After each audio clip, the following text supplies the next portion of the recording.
"Your Honor, I was there, and I won't stay silent." The words cut through the courtroom like a blade. Everyone turned. The judge raised an eyebrow. Lawyers froze mid-page. Cameras panned. And from the back, clad in a plain janitor's uniform, a man stepped forward. Miles Carter. Not a lawyer, not a witness. Just the guy who emptied trash cans and mopped executive floors at night. But today, his voice carried weight none of them expected. Rewind. 3 weeks earlier, the city hummed beneath the towers of glass and steel, where people like Miles were invisible. Each night after tucking in his son Ethan with a bedtime story and a forehead kiss, Miles clocked in.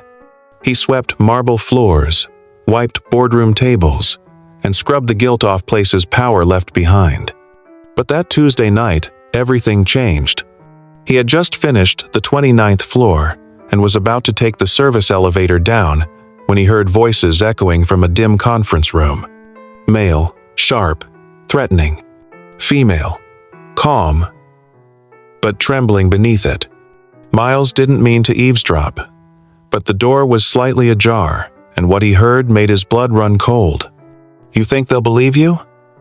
You're a 3-3-year-old intern, Lena. You've got no leverage." It was Lena Thompson. Quiet, focused. She always nodded politely when she passed Miles, even though most execs didn't acknowledge his existence.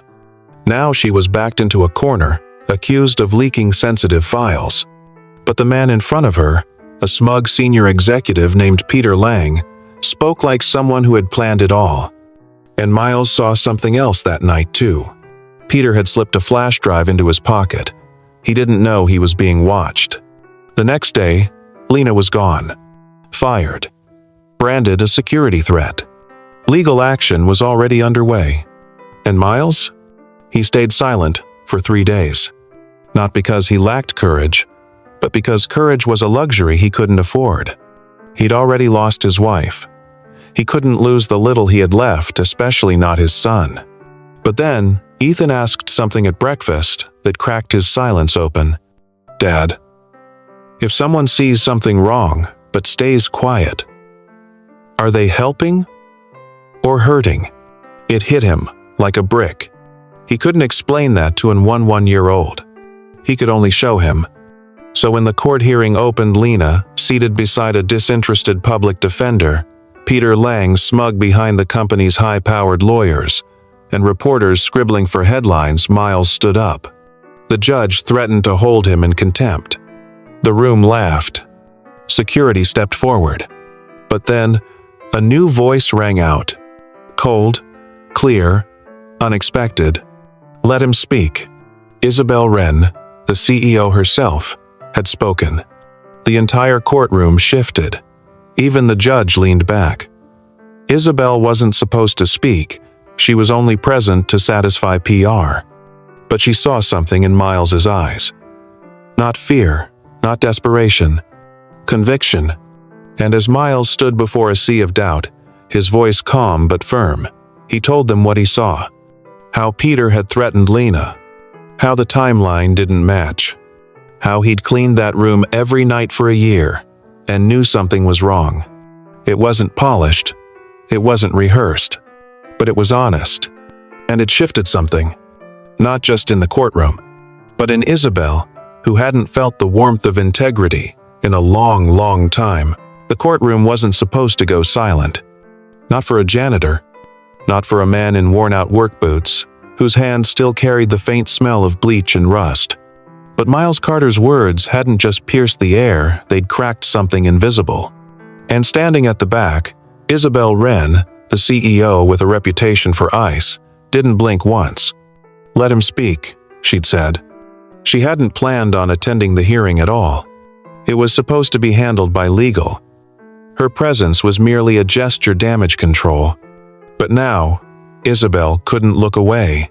She watched Miles as he spoke not with drama or theatrics, but with the kind of quiet, unpolished truth corporate halls hadn't heard in years. And in that moment, something she had buried beneath decades of suits, deals, and betrayals began to stir. After the hearing paused for recess, Isabel returned to her black SUV, flanked by her usual assistants. But this time, she gave a sharp command. "Pull the records, all of them. Peter Lang, Lena Thompson, the janitor too, Miles Carter." Her assistant blinked. "Ma'am, legal will." "I said all of them." The door slammed shut before another word was spoken. That night, while the tower slept under security lights and silence, Isabel sat alone in her office, glass of untouched whiskey beside her, monitors glowing. Peter Lang's emails, tampered access logs, a deleted surveillance backup from the 29th floor, and Lena's records, clean, overqualified. Recently returned to the workforce after caring for a sick parent. Then, she opened Miles Carter's file. It was thin. On paper, just another cleaner. But she dug deeper. Old law school transcripts. A certificate in paralegal studies. A note from Human Resources. Declined promotion due to schedule conflicts, sole guardian of minor child. Isabel leaned back. This wasn't just a man doing his job. This was someone who once had a voice in rooms like hers, and had walked away. Across town, Miles returned home that night to find Ethan still awake, curled on the couch with a blanket and a worn superhero comic. "You were on television today," the boy said softly. Miles froze. "You weren't supposed to see that." "I did," Ethan whispered. "You looked brave." Miles knelt down, brushing his son's hair back. "I just told the truth, buddy. Sometimes, that's all we can do." But deep down, fear tugged at him. He'd said too much, and the powerful didn't like janitors causing problems. The next morning, a sleek black car pulled up outside their modest apartment. Ethan stood at the window, wide-eyed. A woman stepped out, flawless suit, guarded expression. It was Isabel Wren. Miles opened the door cautiously. She didn't waste time. "You were right. About Lena. About Lang." Miles blinked. "And you came here to say that?" "I came here to ask you something." She glanced at Ethan, then back. "I want to launch a private investigation. One outside corporate control. I want you to help me." Miles laughed bitterly. "Me? I scrub your lobby floors. You used to practice law. I saw your records." He stiffened. "That was another life. But it's still yours. And right now, the truth needs someone who can't be bought." Her voice dropped. "I need someone who remembers what integrity sounds like." He wanted to say no. He wanted to stay invisible, safe. But then he looked at Ethan watching from behind the couch, hope flickering in his young eyes. And for the first time in years, Miles Carter felt the weight of who he used to be, pressing against who he still could become. He didn't give an answer yet. But Isabel knew. He was already in. It started with a USB drive, unlabeled.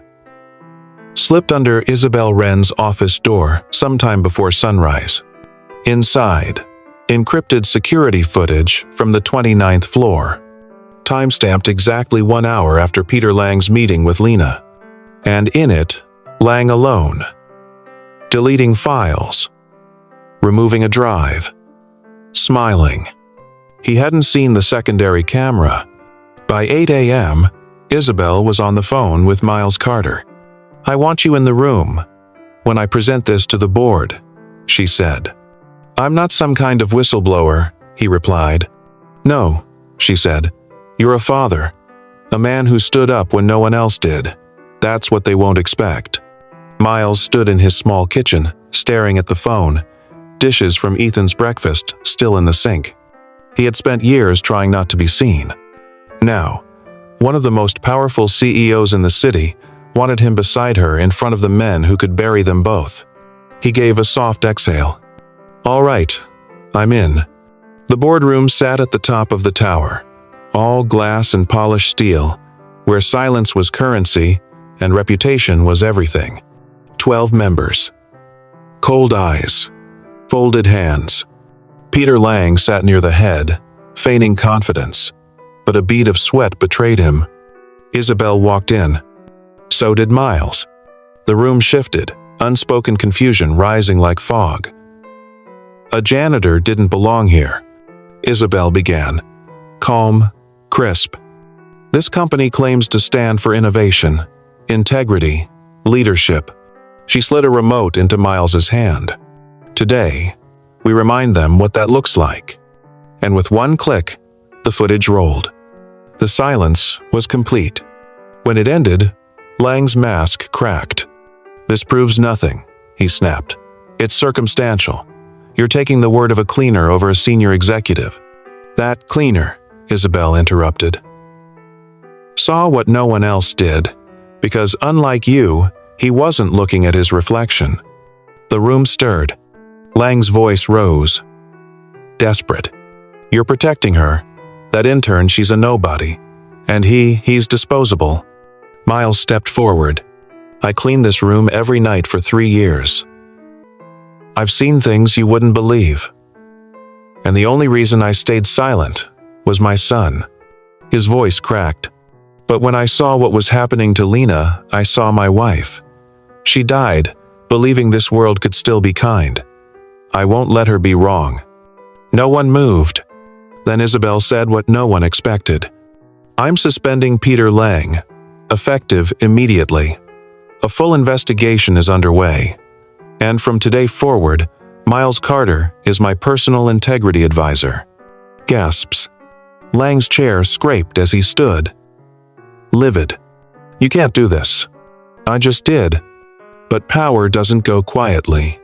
Later that night, while Miles walked home with Ethan past the shuttered shops and flickering street lamps, a car slowed behind them, tires crunching, windows tinted. Miles immediately stepped in front of Ethan. The car didn't stop, just followed. Slow, watching, then sped off into the darkness. Back at home, Ethan curled beside his father on the couch. "Dad, are we in trouble?" Miles hesitated. "Number. But when you stand for something, it makes people nervous." The boy thought for a moment. "Then I'm glad you stood up." Miles smiled faintly. "Me too, buddy." "Me too." Meanwhile, across the city, Isabel stood at her office window, watching the skyline. She hadn't realized how much she'd forgotten. About decency. About truth. About risk. She hadn't planned to care about some janitor or a wronged intern. But something about Miles reminded her of who she used to be. Before the suits. Before the coldness. Before she taught herself never to flinch. And now, with Lang cornered and the board whispering, the war had truly begun. She poured herself a drink but paused. For the first time in years, she didn't need it. The phone call came just after 7 a.m. Miles had just zipped up Ethan's backpack and was pouring cereal into a chipped bowl when the screen lit up. Unknown caller. He hesitated. Something in his gut twisted. He answered. A man's voice. Calm. Calculated. "If you want your son to get to school safely today, stop digging." The line went dead. The bowl shattered on the floor. Within the hour, Isabel's car pulled up in front of Miles's apartment. She found him pacing by the mailbox, his fists clenched. Ethan inside under strict instructions not to open the door for anyone. "What happened?" she asked. He told her everything. Every word. Every chill. Isabel didn't blink. "You're coming with me," she said.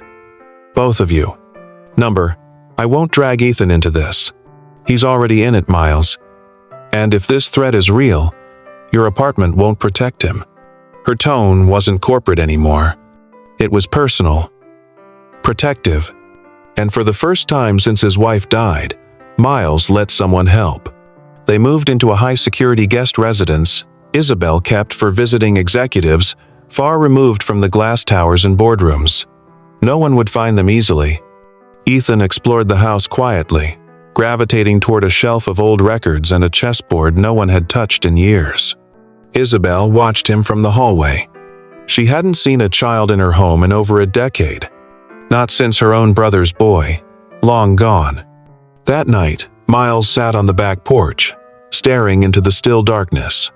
Isabel joined him. "You're still wondering if this was worth it," she said softly. He didn't answer.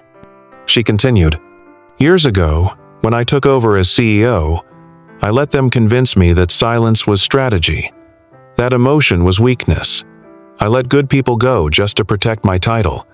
Miles glanced at her. "Why are you telling me this?" "Because you reminded me of what I buried to survive." Her voice cracked slightly. "And because you deserve to know. You're not alone in this anymore." The next day, everything changed. An internal leak at the company exposed a cache of emails between Peter Lang and 2 senior board members, plotting Isabel's removal months in advance. It had been about more than Lena. It had been a coup. They'd been using the scandal to push Isabel out and replace her with Lang. And now, with him suspended and under investigation, the board moved faster. A surprise vote was called. Isabel had 48 hours. She met Miles in her office, her face unreadable. "They're coming for my seat," she said flatly. "They want me gone before I can finish what we started." Miles stood by the window, tension in his jaw. "So what do we do?" "We don't do anything," she said. "I do." But he shook his head. "Number. This isn't just your fight anymore." He pulled out a sealed envelope. "I wasn't always just a janitor, remember? Before I gave it up, I was working on a civil case, a massive corporate abuse scandal. But when my wife got sick, I buried the files, walked away." Her eyes widened. "Are you saying, I still have the evidence from your company? From back when your predecessor ran it into the ground?" Silence.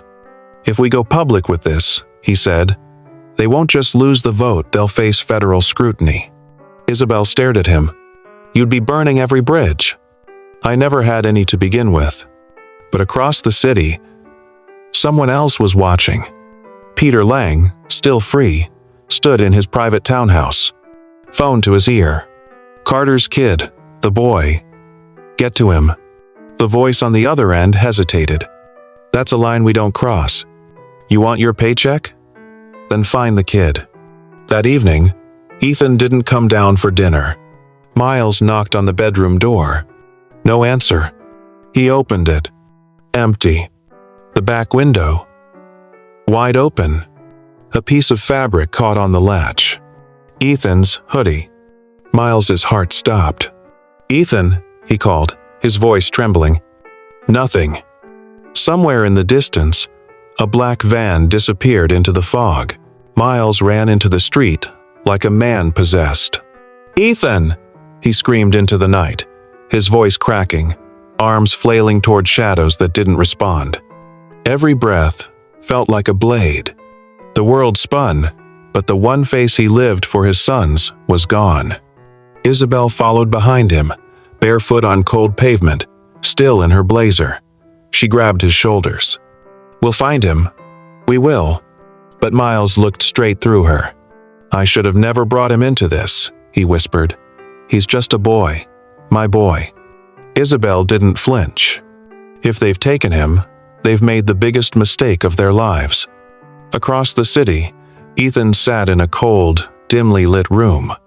It wasn't a dungeon, no chains, no cages. But fear didn't need bars. A man in a suit leaned against the far wall, arms crossed, a phone glowing in his hand. "You're a smart kid," the man said. "Your dad?" "Not so smart." He stuck his nose where it didn't belong. Ethan didn't speak, didn't cry, just clenched the bracelet on his wrist, his mother's. She'd given it to Miles.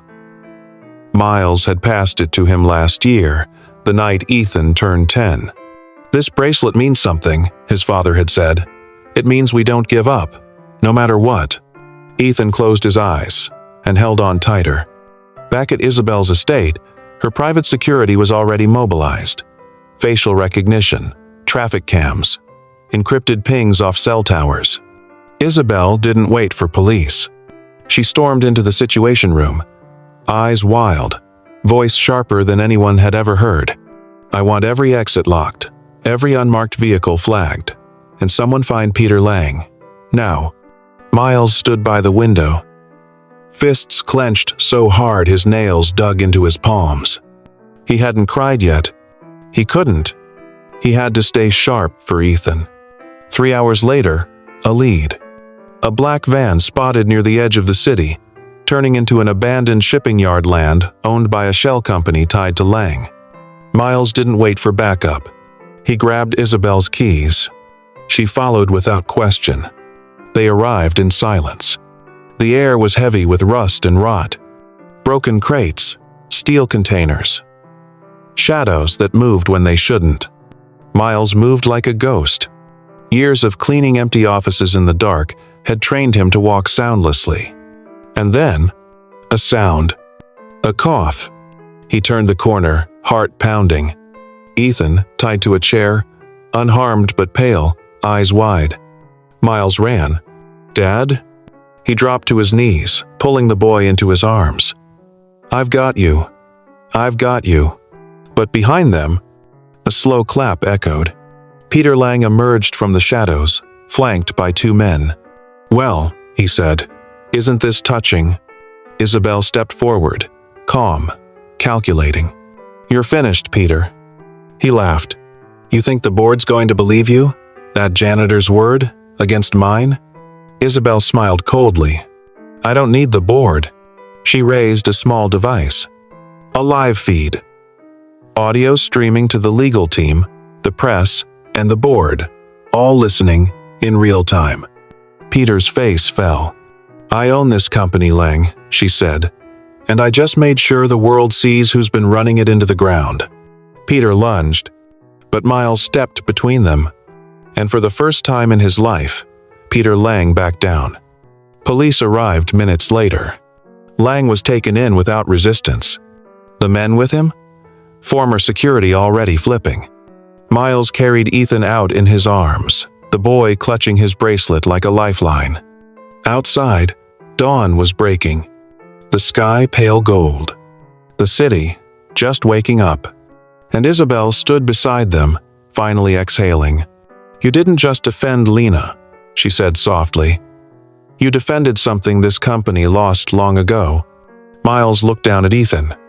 "I just did what a father's supposed to do." She smiled. "Number, you did what a leader does." The vote to remove Isabel never happened. Instead, 2 board members resigned. Peter Lang's assets were frozen. And Miles? He was offered a full-time role as Director of Ethics and Oversight. But he only said yes on one condition. That intern, Lena, I want her rehired. With a real position. Isabel nodded. Done. That night, in their new apartment overlooking the city lights, Ethan stood beside his dad, brushing his teeth. "Dad? Yeah, buddy? You're not invisible anymore." Miles smiled. "No," he whispered. "I guess not." The tower had never felt this quiet. Not during board meetings. Not during crisis briefings. And certainly not on this day, when Miles Carter, once just a man pushing a mop, walked through its glass doors wearing a charcoal gray blazer and a name badge that read, Director of Ethics and Oversight. He still wasn't used to it. The way people stood when he entered. The way they shook his hand like he mattered. But most of all, the way Isabel Wren now looked at him. Not as a janitor. Not as a symbol. But as an equal. In the months since Peter Lang's arrest, everything had changed. The company had launched an internal reform task force.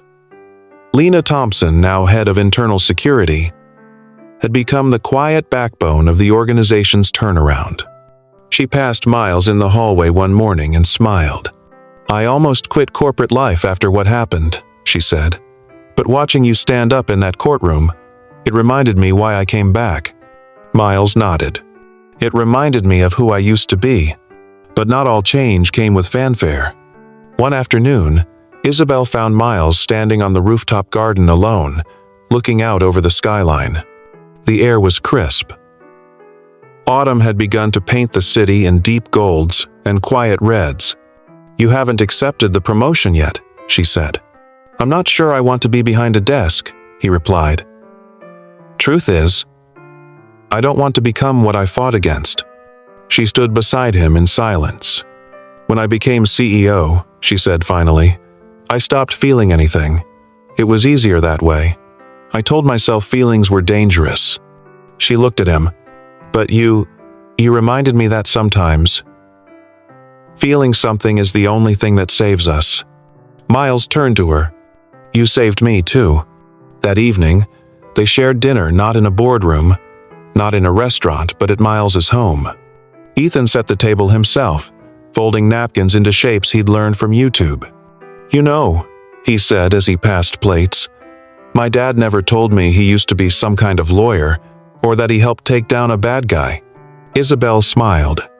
"Your dad's the kind of man who doesn't brag. But the rest of us? We'll be telling that story for years." "Hi." Miles chuckled softly, then looked at Ethan. "Thanks for being brave while I wasn't sure I could be." Ethan just shrugged. "I believed in you before everyone else did." Later that night, after Ethan had gone to bed, Miles and Isabel sat on the balcony under the stars. "Do you ever think," she asked, "that none of this was an accident? You being in that courtroom, me hearing you speak, Ethan wearing that bracelet when he vanished." Miles looked at her, eyes soft. "I don't believe in accidents anymore." She leaned forward. "Then maybe there's something we're supposed to build now. Together. Not just for this company, but for people like us. People who've lost, but still get up." He hesitated, then smiled.